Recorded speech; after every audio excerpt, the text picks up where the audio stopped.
The Zen. With Kage off at the building site of their country house, and with the streets settling somewhat from the uproar of the previous week, Kamaria ventured out into the core of Slumber City, seeking the Zen she'd hoped to encounter in the place that shared its name. The building before her was similar to most buildings in the core district, crumbling concrete and chipped red brick. But this building in particular stood slightly shorter, an unassuming one-story cloaked amidst 3- and 4-story warehouses and dilapidated compartment complexes, half of which were empty. Remnants of the intricate architecture of the previous Renaissance were almost entirely erased from virtually all of the buildings in the district, cemented over with stony facades. But as Kamaria passed, she could see through the masks that clung to the structures and into the warmth of the dwellers who once made them their homes, into the excitement of the builders as they crafted their visions. When she put her hand on their walls, she could also feel their emptiness, now skeleton casings without the soft bits, without the souls. She had passed the lines of people waiting for provisions on 3rd, the rows of diners that served the establishment, the organizations, and the upper crust on 5th, then turned down a side street near where she had tended to the injured wild man a few weeks before. When she couldn't tune into his whereabouts, feeling the absence of his ranting as she passed through the streets, she thought about how he might be faring and wished him well. Once through the lane, she passed through the carnival district, where the dun buildings were lipsticked with fading tapestries and cheap fairy lights, a slipshod imitation of magic, but the illusion effective all the same. She smiled and nodded at the motley crew of people peddling and haggling, but steadily carried on.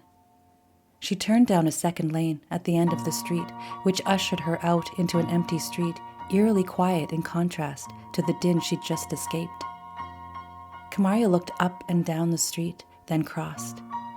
A light breeze whispered in her ears, blew a few of her curls into her eyes and some litter down the street, but there was no other sound, not even the city's scavenging pigeons. Kamaria had passed the building many times in her wanderings, but always had other matters to attend to. Today, however, that word, Zen, it drew her to that very place, at that very occasion. She took a few moments to inspect the building from the sidewalk and looked up to its flat top. Twin wide-mouthed gargoyles squatted atop each of the front corners, horns pointed skyward, mouths wide in laughter.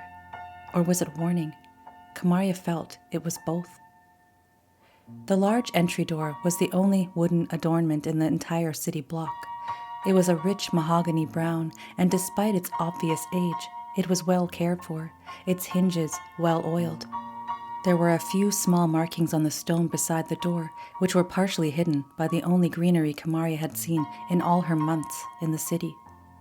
She moved some of the ivy away to read the words etched there, the Zen.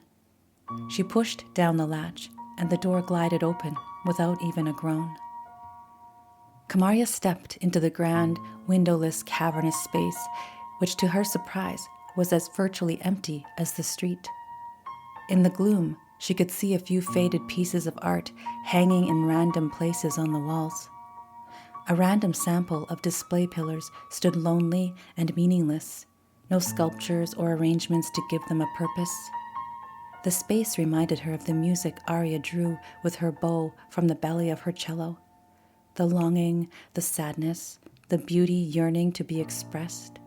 It was clean but wanting, waiting for something to fill it. Kamaria let go of the door behind her, and it closed with a soft click. The space was still and quiet as a tomb. It was then that her eyes were drawn to the only source of light in the room, which shyly filtered in from a crack beneath the exit. The back door the same style and shape as the entry, only smaller.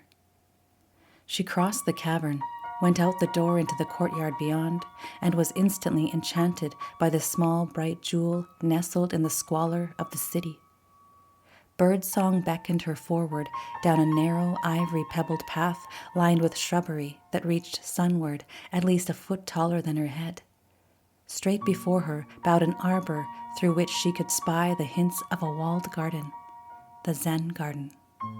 Kamaria breathed deeply, then ducked under the arch, which was covered with twisting, flowering clematis vines of pink and white, and stepped through. Her senses took her home, and she kicked off her shoes to walk barefoot on the worn, pebbled paths, on the soft, fragrant blades of grass alongside. A dozen cherry trees grew strong and sturdy in the courtyard, pink blossoms fluttering down from the branches, laying the delicate carpet beneath her feet. Chimes tinkled musically from the boughs of the trees. Kamaria didn't realize, until she entered this womb, how very much she missed the softness. The woman tending to the plants had her back to Kamaria and made no motion to indicate that she had heard or sensed her enter. She was dressed in loose, light powder blue pants and long-sleeved shirt and donned a wide-brimmed hat to shield her from the hot, late spring sun. Her straight black hair was pulled back in a cord binding at the nape of her neck, swept back from the beauty of her waxen moon face. When she stood and lifted her arm to wipe her cheek with the back of a gloved hand, her lovely black eyes spotted Kamaria, barefoot, rounding belly, and the woman's delicate crow's feet deepened with a smile. Kamaria approached, beckoned by the woman's welcoming expression, intrigued by her existence there. "Hello," Kamaria began. "I hope you do not mind me letting myself into your garden." "It is not my garden. It is all of ours," the woman said, still smiling, stretching her back. "I am called Kamaria," she said, coming closer, "and I come from the Eastern realm," the woman finished. "Yes, how did you know?" Kamaria asked. "How could I not know?" The woman laughed musically without mocking. "It is splendid to have you wander into this garden." "I am happy to have wandered in," Kamaria said, as she reached where the woman stood. "You are very far from home," the woman stated. "I am an envoy, one of the 7. I am here to learn wisdom." "Is wisdom so far from home?" "It can be found both at home and elsewhere, I feel." "I am Zen," the woman offered, removing her glove and holding out a scarred hand for Kamaria to shake, "named for this place where I have resided these past 10 years. "Then it is not only this place, but you I sought today," Kamaria stated, and Zen contemplated this for a moment, studying Kamaria's affable face. "I suppose we should get acquainted over tea then," Zen invited, smile brightening once again. "I would like that, very much," Kamaria accepted, returning the expression. "As would I, Kamaria. It has been some time since I have been blessed with a visitor